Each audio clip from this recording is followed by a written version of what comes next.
Welcome to this exclusive webinar for the Centrum Pu community on career journeys. We're going to look at career evolution from internships to the future of work. Would you rather be rich and work at a job that you hate, or have an average income and work on a job that you love? It's important to consider these career decisions. These are amongst the most important that you'll be making in your life. We'll be spending more time at work or in the workplace than sleeping or with friends and family. We tend to be driven by happiness and meaning, but at the same time, we get caught up in status concerns and comparisons with others. We need to understand the way that we define success and measure our own success. The way to do this is to assess your relationships and their value. Look at the value of your technical or functional skill. Look at the value of your relationships. And if you take a look at this graph, you want to excel in both dimensions. You want to be a guru in your respective field. You want to be a networker. This would make you indispensable, a double spiker. I find that most people initially, they're somewhere caught in the middle. So this is where you need to go back and strengthen those skills and strengthen those relationships in order to make it easier to make those career moves that you're aspiring to. So let's take a look at the first career move. This would be an industry change. This is where you would want to focus on the value of your technical or functional skills. Almost every industry values similar skills, so this is important to keep in mind for those looking to get into a new industry. Build on your strengths, on your valuable expertise and the talents, and think about how can they apply and how could they benefit the new industry. And I always say relationships are the currency of career success. So who are those key people that you need to know in order to make that change? Another career change is the functional change. Again, focus on the relationships in your current industry. I always say, if you ask for a job, you'll get advice. If you ask for advice, you'll get a job. So when you're looking to make a functional change and you're feeling lost, this is the time to go back, strengthen your relationships, strengthen your skills. A great way of doing this would be an internship. Finally, in the functional change, the best place to start would be a former employer or a current employer, boss, or human resources department. These are the people who know your work ethic, where you've proven yourself. If we look at an average job selection process with 250 applicants, we say 9 or 10 are equally as qualified, if not more qualified than you. So why would someone take you over those 9 or 10 people who are more qualified than you in that function already? They don't want to take that chance. So this is why you need to go to a current employer, a former employer, and ask about the opportunities in that new functional area for you. Finally, we have the geographical change. And this is where you want to highlight on your CV, in your profile, cultural sensitivity, a comfort level in multicultural or unfamiliar environments.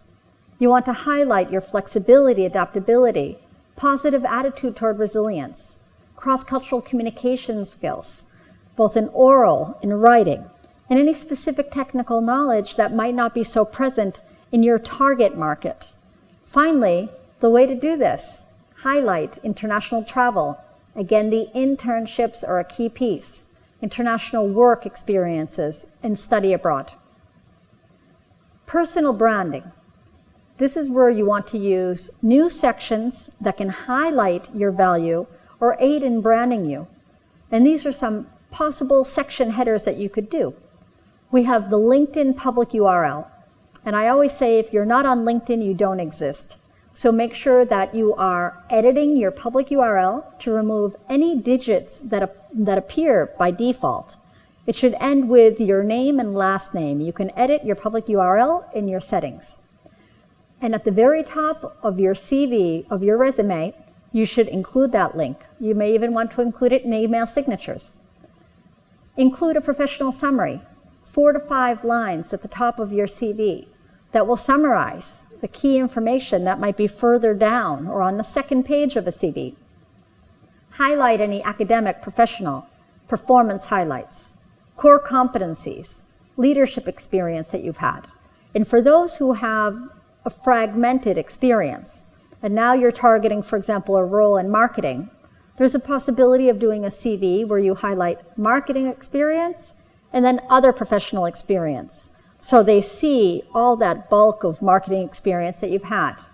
Be sure to include honors and affiliations. Don't be shy about putting your interests and hobbies. Recruiters, employers like to see that candidates are well-rounded. They remember you for these personal interests, especially in long selection processes. And finally, always show specific examples from your experience to support any statements that you're making. So now that we've seen the different career changes, the sectorial change, the functional change, the geographical change, this is where we need to start considering how do we manage our career from here? And we need to really think about the way we build our career.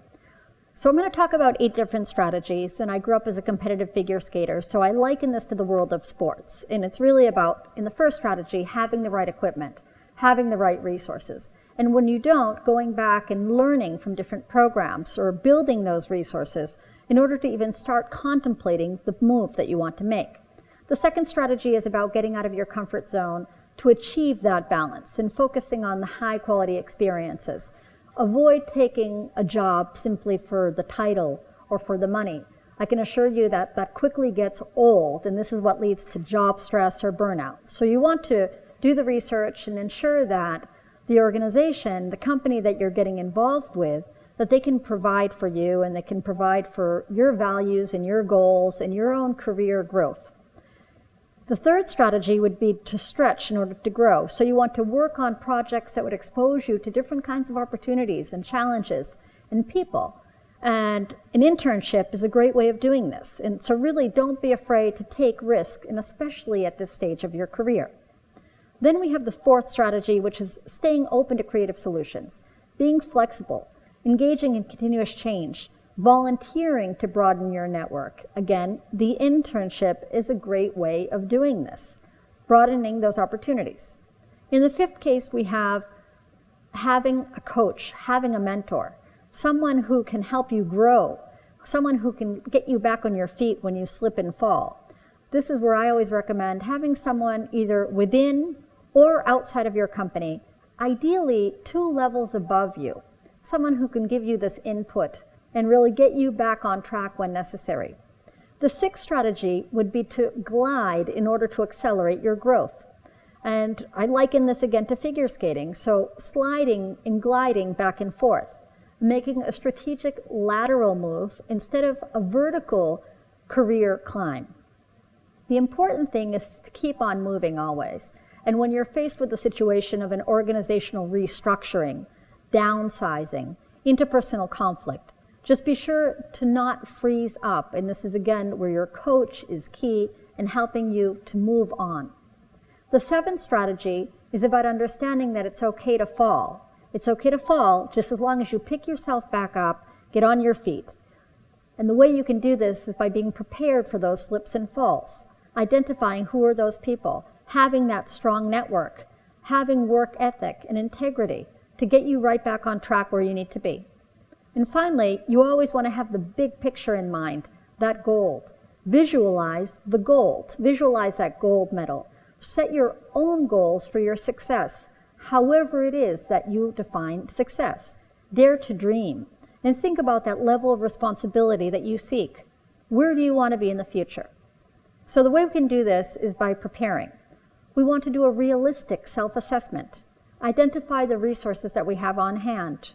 Go back to your alma mater, to your institution. See what kind of career resources they have available for alumni, for example. And make a plan. You have the short-term plan. Where do you see yourself in the next 6 months to 1 year? And really, there's no better motivator than to ask yourself, where do you see yourself 6 months from now? The intermediate, the 3 to 5 years from now. And that will be one of the most common interview questions you will get. And finally, that long term, after the 6 years to 10 years, where do you see yourself? Where do you want to be? And how will each of the career moves that you make be stepping stones on the path to achieving that career goal? This is where you want to map your plan, map your journey. Again, having realistically conducted a self-assessment, taking into account other stakeholders in your life, empathizing with them. it's important to have a person with whom to share your plan. This could be a friend, a family member, it could be your mentor, your coach. Review your plan regularly and keep it updated, keep it on hand to refer to. So allow me to share the global student insights that we've seen at Hired on our platform based on the 10,000 job opportunities we manage on a global basis and nearly 3,000 internships that are available to you on an annual basis. We find that 65% of students are searching for jobs both inside and outside the country in which they're studying. In the country of study, this is 24%, and exclusively outside of the country is 11%. Very interesting statistic is the timing of which students are looking for jobs and alumni are looking for jobs. And this is where we're doing a lot of education with our recruiters who were most frequently going to campuses and posting opportunities for students in the fall months, in the autumn. But we find that in fact, 60% are looking for jobs all year, and really in the fall months, it is ironically when students are looking the least. And this is where we're encouraging the companies to open up and be posting their opportunities and active in on-campus initiatives and career forums and job fairs between January and August as well, because this is where we're seeing a heavy volume of student and alumni searching. In terms of how students are prioritizing their job search, the vast majority are focused on their field of study in 45% of the cases, and then we have those that are looking by sector, 22%, followed by company, 17%, and the country of search, 16%. We're always taking the pulse of our students and alumni to understand how do they want to be informed about our opportunities, and we find that 90% on a global basis would like to learn about these opportunities through email. So we're always listening to your feedback and are adapting and changing to best cater to you. And finally, 66% would like to be informed about opportunities on a weekly basis rather than daily or bi-weekly. So we really strive to listen to this feedback and bring the opportunities to you in a timely and frequent manner. So what comes next? What is the future of recruiting? What is the future of work? This is where it's important to be aware of new trends in the industry and what's happening in the world of human resources. There's companies that are significantly using gamification in their job selection processes. So companies that use neuroscience to identify our cognitive and emotional traits and help candidates and help companies to connect with the best match and the best profile for those opportunities. Companies such as Arctic Shores, and I welcome you to view our webinar with the Chief Scientist of Arctic Shores and learn a lot more about what's going on in the world of gamification and what are the benefits for the job search candidates in doing these assessment processes. And we make that available to you as well on your exclusive Centrum PUC school site, and you have access to those practice tests to get involved with gamification and understand how not only is this working for companies to help them find the best candidates, but how it can help you in identifying the best organization for you, leading to longer retention and less rotation during the onboarding period. Now I'd like to share with you one of my favorite quotes by Maria Dueñas, author of El Tiempo en Recostura. She says that our destiny is the sum of all the decisions we make in our life, including those at the time which appear to be insignificant. And this is so relevant for our careers. Every day we're faced with different choices and opportunities.